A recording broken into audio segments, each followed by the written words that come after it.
Vamos continuar vendo algumas coisas, porque a gente sempre comenta algumas coisas nos intervalos, né? E o que acontece? As pessoas fazem as suas perguntas, mas nós detectamos uma pobreza espiritual, uma falta. Hoje nós estamos no século 21. Eu creio, eu hoje aposto a minha vida que este século não chegará ao fim sem que Jesus Cristo arrebate a sua igreja, sem que o anticristo se levante no mundo, sem que aconteça a guerra do Armagedon, cerque Israel, e sem que Jesus Cristo pise no Monte das Oliveiras para implantar o milênio. Eu aceito o desafio, eu aposto a minha vida, como dentro deste século que nós estamos vivendo, século 21, também conhecido como amanhã do terceiro dia, Jesus Cristo pisará no Monte das Oliveiras. Eu aposto a minha vida nisto, né? Que dia e hora? Eu ainda não sei, né? Ainda não sei. Mas que é no século 21, isto eu sei. Tem um mistério aí, deixa eu só adiantar isso para você. Em que ano nós estamos? Nós estamos, vamos ignorar as distorções de calendário, nós estamos em 2010. Mas nós não estamos em 2010 anos da era da igreja, porque essa contagem aqui é considerada a partir do ano zero. O que seria esse ano zero? É o nascimento de Jesus Cristo.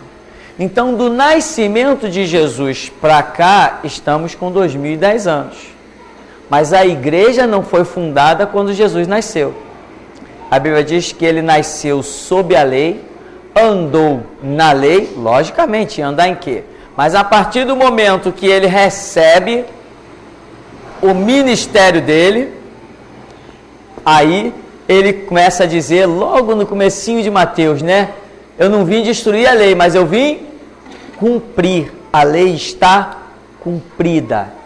As exigências da lei estão encerradas. E eu li uma versão bíblica que eu fiquei maravilhado. Ela está ali separadinha. Assim que eu puder, eu vou retomar a leitura dela, que eu fiquei impressionado com a organização das palavras que ela diz. Inclusive nesse Mateus capítulo 5 que nós temos, lá o livro é até outro nome, mas é o mesmo evangelho. E Jesus estaria dizendo assim, olha, eu vim para cumprir a lei, eu não vim destruir a lei. Aí ele explica, porque na lei tem coisas que ainda vão se cumprir. Ou seja, eu não vim destruir as profecias dos profetas que são para o final dos tempos. E o livro vai dando uma explicação assim que eu fiquei simplesmente impressionado. Impressionado com a qualidade das palavras. É como se Jesus, ao mesmo tempo que ele está pregando, ele também está explicando detalhadamente a missão dele. Eu fiquei impressionado com esta versão.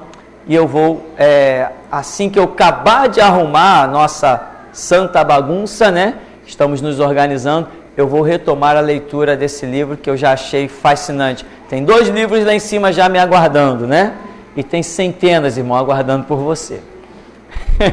Se você quer, começa a correr agora. Então, estamos em 2010, considerando o ano zero do nascimento de Jesus. Mas Jesus só fundou a igreja quando? Quando ele estava com quantos anos?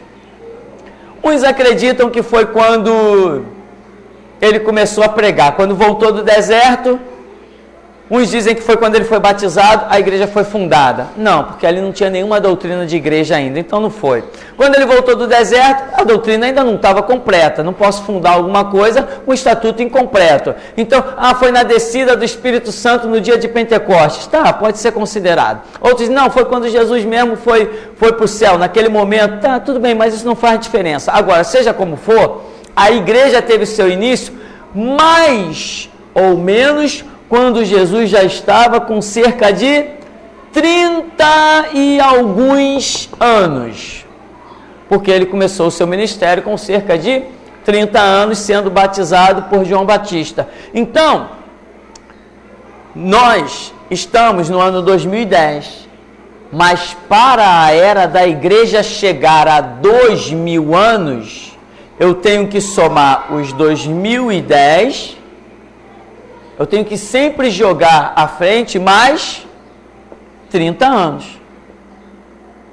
Então, quando nós estivermos em 2040, nós estaremos com 2000 anos da era da igreja, não do nascimento de Jesus, mas da era da igreja. Deu para entender?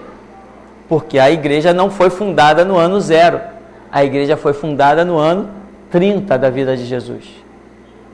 Então, nós temos dito que Jesus voltará na manhã do terceiro dia. Esse terceiro dia pode estar sendo considerado como tempo da era da igreja. Se for assim, só depois de 2040 é que nós estaremos realmente dentro do projeto do retorno de Cristo. E a Bíblia nos ensina, dos meus estudos, posso estar errado? Posso. Mas o que eu vi? Que Jesus voltará, o tempo que Jesus voltará será um tempo considerado tarde. Ou seja, o tarde, se o século tem 100 anos, tarde significa depois dos primeiros 50 anos. Ou seja, a partir de 2050 é que nós estaríamos vivendo a preeminência do retorno de Cristo a qualquer instante. Estamos chegando perto do dia e hora, né, irmão? Vou continuar estudando mais um pouquinho. Não. Então, o que a Bíblia diz? Daquele dia e hora, ninguém sabe. Mas a Bíblia diz que os sábios, quem é sábio? Sábio é quem estuda. Sábio é quem lê.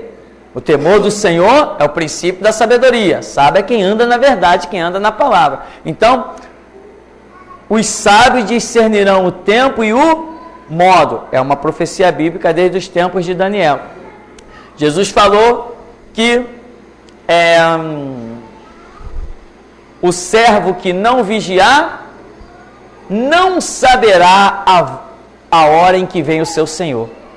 O servo que não vigiar, e o inverso? Se o servo que não vigia não saberá, então o servo que vigia saberá. João Batista sabia? Sabia. Após o meu ministério, vem um que é maior do que eu. Ele sabia. João Batista sabia. Eu não sou digno de, abaixando-me, desatar a correr das suas aporcas. Ele vem, quando que ele vem? Ele vem após mim. Então ele sabia um tempo bem preciso. Quando ele diz, importa que ele cresça e eu diminua, ele está sabendo qual é a questão. Ele está sabendo que quando ele visse o ministério dele, Deus dizendo assim, acabou o tempo, ele diz, então ele já está por aí. Então hoje nós estamos, se somos a voz da restauração, preste atenção numa coisa, se nós somos a voz da restauração, se verdadeiramente somos, nós chegaremos a um tempo muito preciso, não exato, tá? Uma aproximação muito grande sobre o retorno da vida de Cristo. A revelação que virá sobre nós será poderosa. Hoje nós já estamos detectando. Ele vem no século 21. Aí uns na internet dizem assim, pastor, você é mesmo louco, né? A Bíblia diz que daquele dia e hora ninguém sabe. Agora tu já está querendo até adivinhar quando Jesus vem. Não estou querendo adivinhar, não. Estou só na brecha esperando a revelação. Então, meu irmão, a partir daqui, 2040, mais ou menos, que existe aí nos nossos calendários, diferenças que uns dizem de 8 anos, outros dizem que chega até 10 anos, essa diferença. Então, a partir de 2040, nós estaremos completando 2000 anos da era da igreja. E Jesus só voltará a se manifestar, penso eu, depois que a igreja completar os seus 2000 anos de existência. Às vezes a gente está pregando e a gente abrevia. Irmãos, estamos há 2000 anos da era da igreja. Não, não estamos ainda. É uma força de expressão, porque 2000 anos, você calcular mais 30, menos 30, Então, na hora da pregação, a gente fala algumas coisas meio na pressa. Mas essa é a realidade. Tá? Temos perguntas aí? Tem? É do Carlos de Figueiredo, de Itaboraí. Gostaria de saber se a igreja pegará os 3 primeiros anos e meio do reinado do anticristo. É possível? É bem possível, né? Porque nós vemos a parábola das 10 virgens, de Mateus capítulo 25, diz que à meia-noite ouviu-se um grito. Opa! O que eu entendo por meia-noite? Conforme o calendário, meia-noite significa o ponto em que as trevas estão com a sua maior intensidade. Meia-noite é o domínio máximo das trevas. A noite vai escurecendo, vamos dizer, conforme o tempo, a partir das 17, 18 horas, a noite vai tomando sua força, quando dá meia-noite, daí para frente não escurece mais. Daí para frente começa a clarear. Então Jesus diz que à meia-noite ouviu-se um grito, ou seja, Jesus tem alguém para ainda na meia-noite dar um grito. O que é meia-noite? Reinado do anticristo, quando ele já está no poder, quando ele já está no domínio. Então, como nós temos aprendido que a igreja terá 3 anos e meio, né? Aquele período do reinado do anticristo será de 7 anos, mais ou menos dividido em 3 anos e meio mais 3 anos e meio. E esses 3 anos e meio finais é chamado de grande tribulação. A grande tribulação é caracterizada e somente pode ser caracterizada com a ausência da igreja. Porque Jesus Cristo disse: vós sois o sal da terra, vós sois a luz do mundo. Então não pode existir grande tribulação enquanto existir sal, enquanto existir luz. Não tem como. Então, grande tribulação, a igreja verdadeira, a igreja na presença, a igreja que anda na palavra, essa será arrebatada. Somente depois que a igreja for arrebatada, será implantado um período de tempo horripilante, que Jesus falou que dia semelhante àquele nunca houve. Você pode imaginar a destruição de Sodoma e Gomorra, dilúvio. Jesus está dizendo, dia igual a esse aqui nunca houve, e depois não haverá igual. Então esse aqui é um período que Deus preparou para a humanidade de horrores indescritíveis. A Bíblia inclusive diz que nessa época os homens desejarão a própria morte e não vão morrer. A expressão usada, a morte fugirá deles. Quer dizer, não vão morrer. Deus não vai lhes permitir morrer, vai lhes sustentar, mesmo diante de tantos sofrimentos.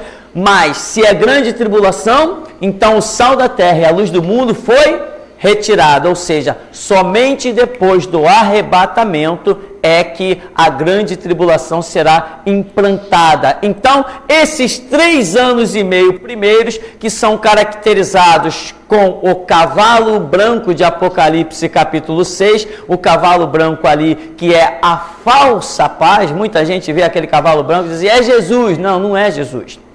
É um erro até admissível, porque todo mundo que vê cavalo branco acha que é Jesus, né? Todo mundo viu cavalo branco é Jesus, cavalo branco é Jesus. Não é não. Ali o cavalo branco representa a falsa paz. São os 4 cavaleiros de Apocalipse que alcançarão norte, sul, leste, oeste. Os 4 cavaleiros que alcançarão com a falsa paz, com a guerra, com a fome e com a morte. O mundo será alcançado, mas o período inicial de 3 anos e meio, que já caracteriza parte dos 7 do reinado do anticristo, esse período inicial ele é marcado pelo cavalo branco. Então, creio eu, com muita confiança, que ainda nesse período de falsa paz do reinado do anticristo, Deus segurará a sua igreja no mundo, porque a igreja vai estar deixando um dos mais poderosos testemunhos para alertar daqui para frente quando ela sair da terra. Tanto que o testemunho da igreja vai ser tão tremendo, né, que João lá no céu vê, Senhor, quem são esses de vestes brancas salpicadas de sangue e tal, e o anjo diz assim, esses são os que vieram da grande tribulação. O testemunho que a igreja vai deixar antes do arrebatamento será tão impactante que vai salvar vidas lá na grande tribulação. Pessoas vão aceitar ser mortas, mas não aceitarão o domínio do anticristo, né? Provavelmente essas que vão aceitar ser mortas, não vão aceitar o domínio do anticristo, são os que hoje são os crentes fracos, caídos. Mas quando vê a realidade do arrebatamento, vai dizer assim: caramba, agora é tudo ou nada. Galardão eu perdi todos, mas pelo menos a minha salvação eu posso garantir. E vai morrer, vai encontrar coragem para ser decapitado, esquartejado, mas não vai perder a sua salvação. E lá no céu João contemplou vestes brancas salpicadas de sangue. Então, eu creio nisso mesmo. Aliás, muito acertadamente pelos estudos bíblicos, que a igreja estará na terra no período do cavalo branco. Porque cavalo branco, ainda que seja cavalo branco, já é reinado do anticristo. E se é reinado do anticristo, é meia-noite. Então a Bíblia diz que à meia-noite ouviu-se um grito. Esse grito não é uma igreja comum, esse grito é algo, uma unção sobrenatural, porque a Bíblia diz que a função do grito era despertar quem? A função do grito era despertar quem? As igrejas. A função do grito era despertar as igrejas. Aí era aquela história de 10, 5 nécias, 5 prudentes. Essas eram as igrejas, 5 nécias, 5 prudentes. Mas o grito não é contado entre as igrejas. E nós somos esse grito. Nós não nos comparamos a nenhuma igreja. Nós somos terríveis. Nós pregamos contra juiz, delegado e outra coisa. Eu descobri no meio de uns CDs meus, eu descobri uma filmagem. Lá vem bomba pela frente. Imagina uma delegada, que não tem louça para lavar, virar e dizer assim: esses criminosos, aguarde. Eu, criminoso, tenho que dobrar a língua quando falar de mim. Que nem um jornalista, que depois acharam que tinha que ficar calado, porque quanto mais mexia, mais eu arrebentava com ele. Me chamar de criminoso, tem que ter muita disposição. E ela me chamou de criminoso. Aguarde que ela vai ver o que está. O CD já está separado.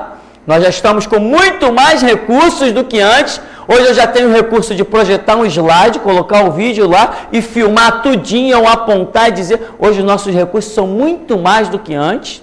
Temos um projetor que veio da Alemanha, de ótima qualidade, já testado, funcionando a pleno vapor. E eu sou um homem que não me curva a ninguém.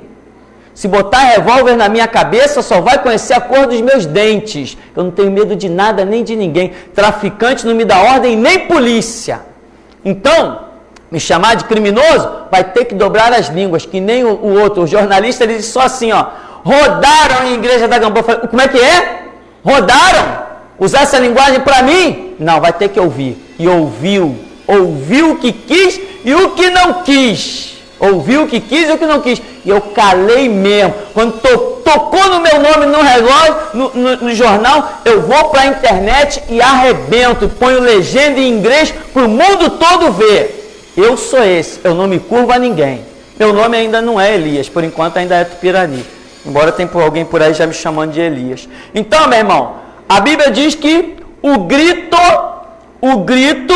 ele é usado para despertar as igrejas. Então, a unção, a vontade, a determinação, a disposição que está sobre esse grupo que Jesus Cristo chama de grito, com quem ele pode contar, é algo que é sobrenatural, é algo que está acima do que nunca foi visto na igreja. Ou seja, se o grito, ainda que seja um grupo que se chame igreja, mas Jesus nem os chama de igreja, os chama de grito. Se esse grito é usado por Jesus e não é qualificado como igreja, significa que a unção e o conhecimento que estará sobre esse grupo chamado grito nunca foi visto sobre a face da terra. Nem Pedro, nem Paulo, nem Tiago, nem João, nem Estevão, nenhum deles tiveram a unção que estará sobre esse grito dos últimos dias. Porque eles, Pedro, Paulo, Tiago e João, ainda foram considerados igreja. E o grupo, e já tem muita gente em nosso meio que vai fazer parte desse grupo, o grupo que estará dando esse grito é uma unção tão sobrenatural que sequer é considerado igreja. Então, no primeiro período, 3 anos e meio, que antecedem aí o arrebatamento e a grande tribulação, creio eu, a igreja ainda estará sobre a terra, porque à meia-noite haverá o grito, e o grito é usado para despertar as igrejas. Se é na meia-noite, é durante o reinado do anticristo. Então a igreja pega o reinado do anticristo. Afinal de contas, quem é que vai poder dizer que aquele chifrudo que está no poder é sem vergonha? Só eu e você. Amém? Pastor, esse período aí do cavalo branco, tem uma passagem na Bíblia que fala de que 2 estarão moendo, mas só uma será escolhida. Esse grito aí não está falando parte disso aí, já alertando as igrejas, que a que está moendo certo ficará e a outra vai para a grande tribulação. Esse grito ainda já chamando a atenção, não? Tem sentido. O que acontece é o seguinte, nós temos uma pregação intitulada As Duas Mulheres, né? E mostra ali que ambas estão trabalhando, ambas estão moendo, ambas estão no campo. Então, estão no campo de batalha, estão suando, estão moendo, ou seja, estão produzindo. Elas estão revelando um produto. Mas, embora pareça que esteja tudo legal, tudo igual com uma, tudo igual com a outra, quando Jesus se manifesta, pelo que nós entendemos ali, no arrebatamento, ele deixa 2 mulheres, e a mulher é símbolo de quê? Da igreja. Então nós estamos diante de 2 linhas de pensamento, estamos diante de 2 tipos de comportamento, ou seja, um grupo representado numa igreja pensando de um jeito e outro grupo pensando de outro. Ambos estão produzindo. Ora, o que vai caracterizar a aprovação ou a reprovação daquelas igrejas? O produto. Por quê? Mulheres, igrejas, ambas são. Trabalhando, ambas estão. No campo, ambas estão. Moendo, ambas estão. Mas o que estão produzindo? Isso é que vai caracterizar o julgamento, aprovação ou reprovação. Então aqui nós estamos, naquelas 2 mulheres, nós estamos exatamente diante da voz tradicional do Evangelho, estamos diante da restauração. Somente, e eu afirmo isso perante anjos ou demônios, somente quem fizer parte da voz da restauração conhecerá o arrebatamento da igreja. Quem não fizer parte da voz da restauração não conhecerá o arrebatamento da igreja. Está dito, está dado o recado, e doem quem doer. Amém? Temos perguntas? É do Fábio Santos, de São Paulo. Ele diz assim: eu gostaria de uma orientação. Eu tenho divulgado o trabalho deste ministério aqui no meu estado. Só que muitas pessoas dizem que não devemos julgar para não sermos julgados. Qual é o contexto desta passagem? Seria pecado ou não acusar uma igreja caída? Bom, o que acontece? Somos servos de Jesus Cristo, né? Essa semana eu estava conversando com uma pessoa e eu falei assim, olha, o que eu mais gostaria de fazer na minha vida é pregar paz e amor. Eu sou um homem de paz. Eu sou apaixonado pela paz. Apaixonado, sou apaixonadíssimo pela paz. Quando eu vejo nas televisões um programa em que alguém está ajudando o outro, né? Ajudando a construir uma casa de alguém, o camarada quer voltar para a terra dele, não tem dinheiro de passagem, alguém vai lá, eu me derreto.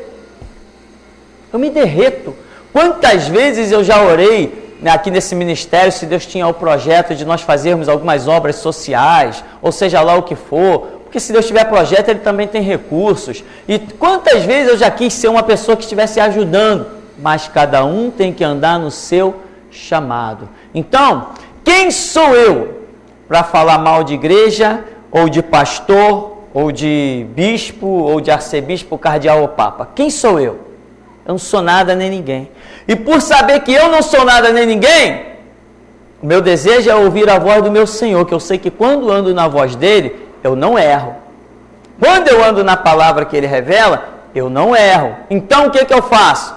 Fala, Senhor, que o teu servo ouve. Eu ouço, ele me dá ordem. Quando ele me dá ordem, meu irmão, acabou.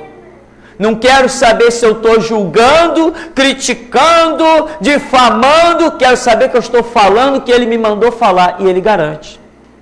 Então, este é o conceito. Né? A Bíblia tem uma passagem: não julgueis para que não sejais julgados. Quando você fala o que Deus te manda, quem está julgando não é você. Você é apenas um porta-voz. Jeremias não julgou a nação de Israel. Quem era ele para julgar? Mas Deus julgou pelas palavras que colocou nos lábios dele. Ezequiel não julgou ninguém, mas Deus julgou pelas palavras que deu a Ezequiel. E quem mais? Oséias não julgou ninguém. Vocês estão em pecado, vocês estão em prostituição espiritual. Mas não é da palavra dele ou de Deus? Então quem está julgando? É Deus, não é ele. Então essa é a nossa postura. Né? Realmente, eu não posso julgar ninguém com os meus critérios. Mas se eu pego o prumo da palavra de Deus e boto na vida do cidadão, porque Jesus falou que pelos frutos conheceremos as árvores. Se eu pego o prumo de Deus, coloco na vida do cidadão e vejo que está fora, eu digo, amigo, está fora e acabou a história. Ah, está me julgando? Não, aqui o prumo não é meu. Quem está te julgando é o prumo. É a palavra, não sou eu. Então, realmente, esse é um argumento que no começo do ministério, como eu ouvi, meu irmão. Pastor, você gosta muito de julgar os outros. Engano, eu não julgo ninguém. E se uma coisa que eu gostaria é que Deus me deixasse quieto no canto fazendo qualquer outra coisa, que eu não tocasse nem no ministério de ninguém, nem na vida de ninguém, nem na queda de ninguém. Esse seria o meu sonho. Essa era a minha grande vontade. Mas eu quis ouvir Deus, eu quis fazer a vontade de Deus, e Ele me galardoou aí com um trabalho que não é bem fácil, não, é bem complicado, é bem difícil, é pouquíssimo compreendido, mas eu tenho certeza que esse trabalho será honrado, principalmente quando o arrebatamento soar. Muita gente vai lamentar e vai dizer assim, caramba, um dia eu passei naquele ministério, passou, mas não fez parte dele. Então, essa questão, né? Como ele pergunta, julgar, não julgueis para não ser julgado. É isso mesmo. Nós não temos poder nem autoridade para julgar. Se o critério que eu estou usando é meu, eu estou julgando. Aí eu estou ferrado, estou frito. Mas se eu estou examinando as coisas conforme o prumo da palavra de Deus, aí não sou eu quem julga, é o Senhor. E se é Ele que julga, meu irmão, Ele dá a unção, Ele capacita, né? Eu sou questionado constantemente, por e-mail, pessoalmente, telefone, né? Um dia um ligou para cá, pastor, você não acha que você fala muito mal dos homens de Deus? Eu falei assim, me mostra qual deles. De qual homem de Deus que eu falei mal? Me mostra aí. Me diz qual homem de Deus que eu falei mal dele. Porque o que para a pessoa é homem de Deus, o meu Jesus falou que para ele não é mais. Então, uma coisa é eu julgar as coisas com os meus critérios. E outra coisa é eu falar nos critérios de Deus. Quem está julgando é o próprio Deus. Amém?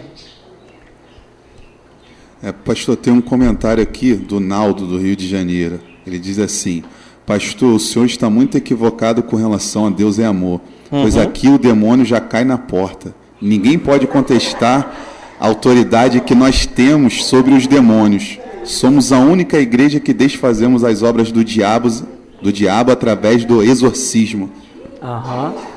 Parabéns. O que acontece? Lá não é só lá que cai demônio. Eu frequentei terreiros de macumba e lá também caía demônio, né? Eu vi muito pai de santo expulsar demônio. Hoje, por exemplo, a Universal faz até entrevista com demônios. Que é a casa deles, eles têm direito de falar, né? A casa deles. Então, a pessoa está se iludindo. Desde quando Jesus Cristo equiparou o seu evangelho ao simples fato de ver-se demônio manifestar? Não, de jeito nenhum, sem chance disso. Não existe isso no evangelho de Jesus Cristo. Ao contrário, ele ainda disse, olha, naquele dia, muitos de vós dirão, Senhor, Senhor, em teu nome expulsamos demônios. E eu lhes direi, apartai-vos de mim para o fogo eterno, eu nunca vos conheci. Como que a pessoa quer usar o fato de um demônio cair por terra como critério de salvação, como critério de que a igreja é verdadeira, porque um demônio rodopiou ali no meio dela? Eu conheci, aqui no bairro de Santo Cristo, um homem homossexual possuído pela pombagira, em que ele às vezes estava com um demônio mais aflorado na pele, e ele dizia assim, hoje eu vou lá na Universal rodar minha pombagira. Saía daqui, ia lá na Universal de São Cristóvão, não sei se ainda tem, São Luís Gonzaga 477, ainda tem isso lá? Tem? Saía, ia lá, na hora da oração, ele ia lá para frente, invocava a pombagira, e ficava todo mundo lá brigando com ele, ele rodando, rebolando e tal, depois ia embora, voltar, expulsavam a pombagira dele. Tá, no dia seguinte ele estava endemoniado no meio da rua de qualquer jeito. Tem 2 mendigos que circulam aqui o bairro de Santo Cristo, que já apareceram em filmagens da Universal. 2, um homem e uma mulher, que já apareceram em filmagens da Universal, de cabelinho feito, barba feita, roupa limpa, e as câmeras colocando, aqui ó, libertos na Universal, era isso, era aquilo outro. É mesmo? Foram libertos? Ué, por que eles continuam aí, na rua, mendigando, dormindo ao relento? A Escritura diz, se Satanás expulsa Satanás, seu reino está dividido, não pode subsistir. O que nós estamos vendo é que a Universal está subsistindo, porque Satanás não expulsa Satanás, lá é um templo de Satanás, né? A Deus é amor, então, nem se fala. Eu desafio aquele Jesus e aquele Deus aqui agora. Se na Deus é amor tem Deus, eu quero cair fulminado aqui agora. Estou de pé, né, irmão?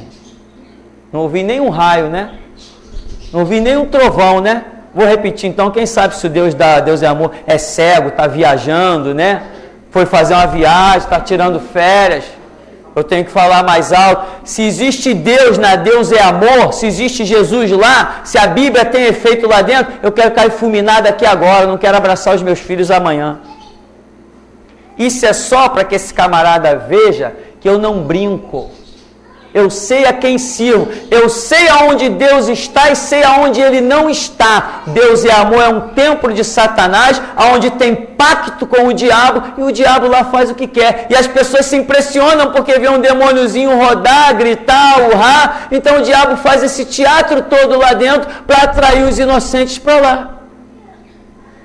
Quanta gente já me ligou para questionar, pastor, tu fala das igrejas, e na tua igreja tem manifestação de demônio? Eu disse assim, ó, vem aqui que tu vai ver. Primeiro que vai manifestar o que está em você. Traz o endemoniado aqui. Agora, o povo da igreja aqui é liberto pela palavra. Aqui o diabo não faz teatro. Aqui o diabo não faz gracinha. Entendeu? Não, porque aonde manifesta demônio tem poder de Deus. É mesmo? Então quer dizer que quando Jesus, em Mateus 5, subiu ao monte das bem-aventuranças e bem-aventurados limpos de coração, não manifestou demônio? Não. Tem demônio aí na congregação? Não. Então essa palavra não teve poder. Bem-aventurados os pacificadores, bem-aventurados os que têm fome e sede de justiça. Urrou algum demônio aí? Não. Então Jesus estava sem unção. Jesus não estava no Espírito. Quando Paulo saía pregando para os reis, para os magistrados, ninguém viu o demônio manifestar. Ué, então Paulo estava caído, estava frustrado. Pedro, num dia lá, se levantou, pregou no meio da cidade. Esse Jesus a quem vós crucificaste, Deus o fez Senhor e Cristo. Escuta aí, tem demônio urrando aí? Não, então está sem unção. Sem unção, mas a Bíblia diz que foi 5.000 convertidos. Quem foi o infeliz, o desgraçado, que vinculou o poder do Evangelho à manifestação de demônio? O poder do Evangelho está na manifestação do Espírito Santo, do sangue de Jesus Cristo, e não na manifestação de demônio. Então, dá um recado para o camarada aí, se ele quer ver Deus, pula fora desse centro de macumba chamado Igreja Pentecostal Deus é Amor, senão ele não verá Deus, está fora, está cortado. E essa talvez seja a última oportunidade dele. Engraçado. Ah, a minha igreja tem poder de Deus, então por que está me ouvindo? Se eu estou diante de um poço, onde a minha sede é saciada, eu não vou procurar copo d'água em lugar nenhum. Ali está bom para mim. Né? Eu encontro gente de tudo que é igreja. Eu encontro assembleianos, encontro batistas, encontro metodista, presbiteriano, daquela do véuzinho, como é que chama? Restauração, tem sinais e prodígios. Eu encontro gente de tudo que é ministério. Pô, pastor, quando que a rádio vai voltar para o ar? Ué, por quê? A tua igreja não tem palavra, não? Não tem pastor lá, não? Tem Deus lá, não? Por que está dependendo da rádio? Tem gente que fica tão irada com a rádio fora do ar que chega ao ponto de ligar para cá. Pô, quando que a rádio vai voltar para o ar? Dá bronca na minha esposa, dá bronca em mim sem saber que está falando comigo. Quando que a rádio vai voltar para o ar? Pô, a rádio é minha companhia. Eu preciso da rádio. A rádio é meu alimento, é mesmo? Vai para o supermercado mundial, compra arroz e feijão lá. Ué, o camarada acha que a denominação dele é boa e vem aqui mendigar a palavra no meu ministério? Ué, se eu estou num lugar que me satisfaz, né, meu irmão? Agora, tem gente que é assim, é um pé lá no cargo dele de diácono, um pé no cargo de presbítero, um pé na amizade promocional do pastor dele e tenta colocar outro pé onde ele realmente está vendo que a verdade está fluindo, que o alimento está surgindo. E ele acha que ele vai poder entrar no céu com um pé num canto, outro pé no outro. Não pode, não pode. O Deus que eu prego aqui não é Deus de véuzinho, não é Deus de cabelo, não é Deus de barba, não é Deus de brinco, né? Que nem essa irmã é vaidade usar brinco, né? A minha esposa tem coleção de brincos. Todas as reuniões aqui ela vê anjos, vê a glória de Deus. Todo culto ela vê as manifestações de Deus. E ela usa brinco, usa batom, corta o cabelo, pinta, né? E aí? Como é que um negócio desse aí... Não, nós somos a igreja que andamos na palavra. Porque não uso um brinco?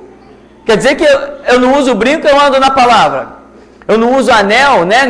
Nesse antro de prostituição chamado Deus é Amor. É proibido usar anel.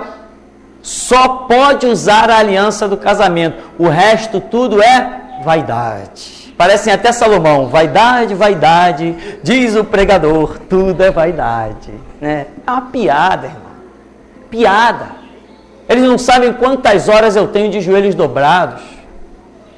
Estão pensando que o evangelho que eu prego, essa autoridade de desafiar... Como é que é? Onde é que está Jesus? Na Deus é Amor? Eu desafio aquele Jesus da Deus é Amor.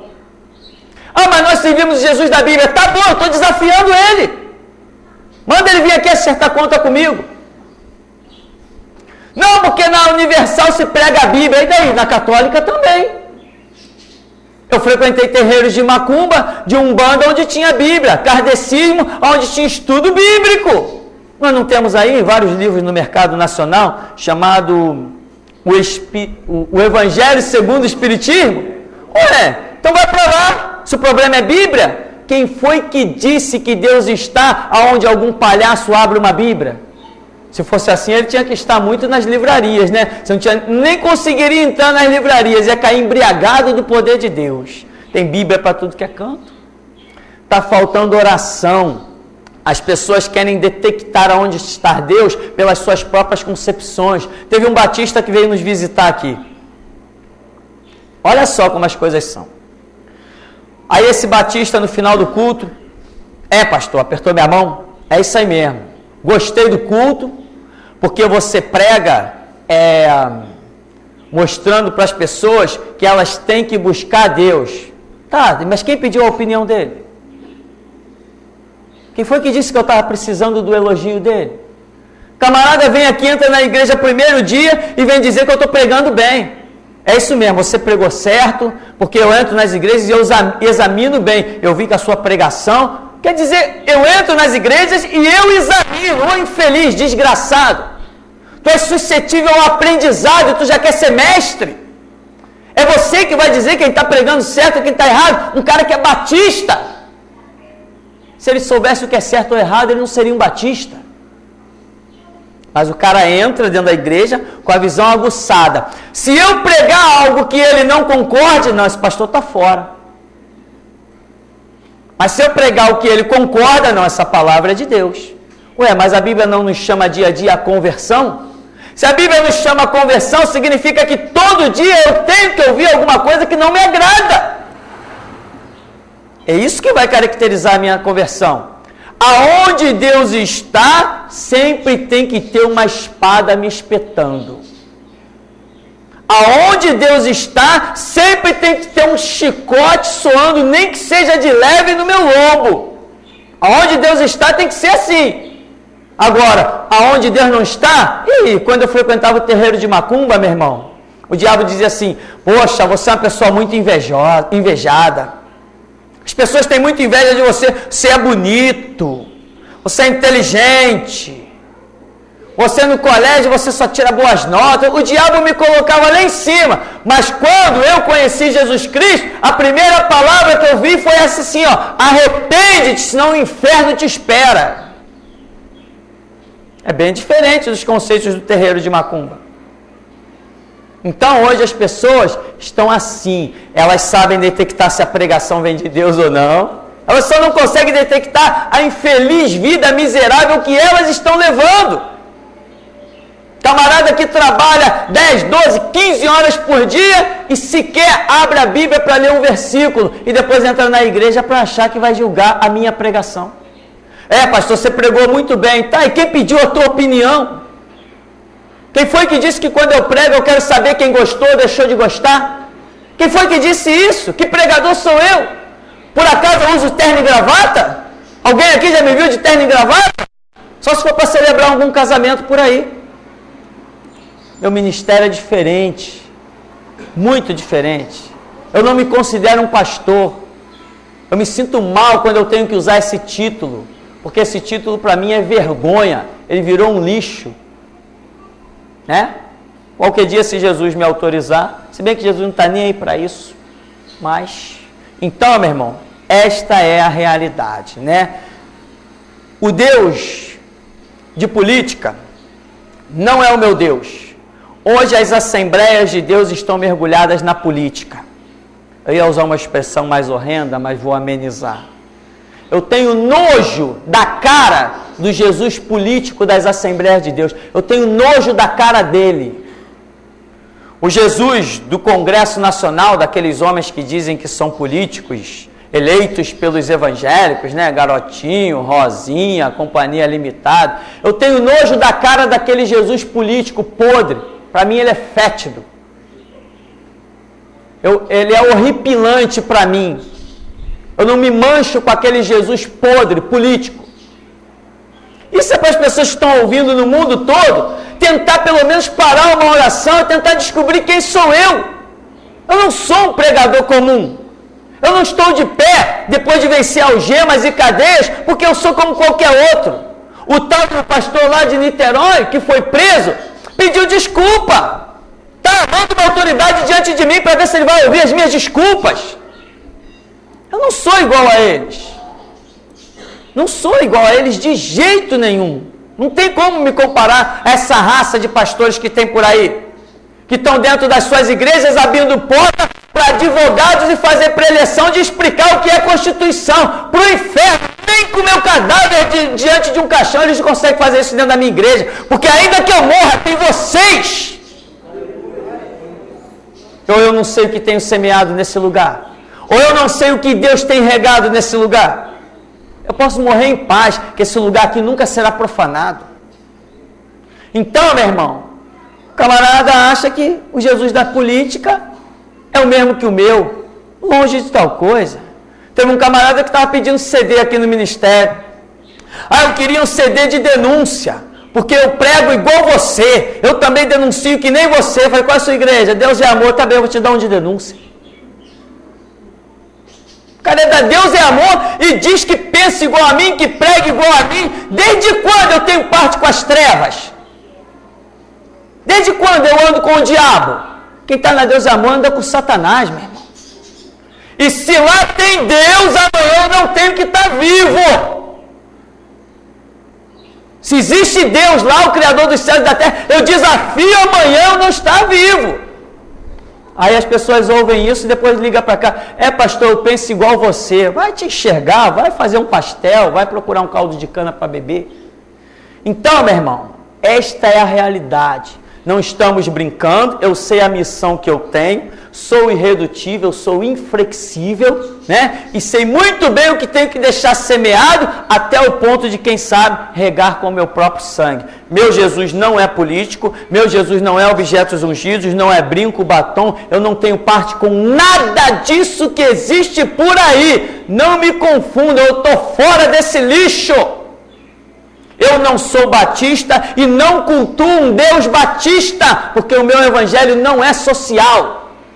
Não sou batista. Eu não sou metodista, eu não sou presbiteriano, porque o meu Jesus não entra na maçonaria. Então, está dado o recado para o mundo inteiro. Quer ouçam, quer deixem de ouvir. Amém? E até aqui nos ajudou o Senhor. Nós vamos estar encerrando em nome de Jesus.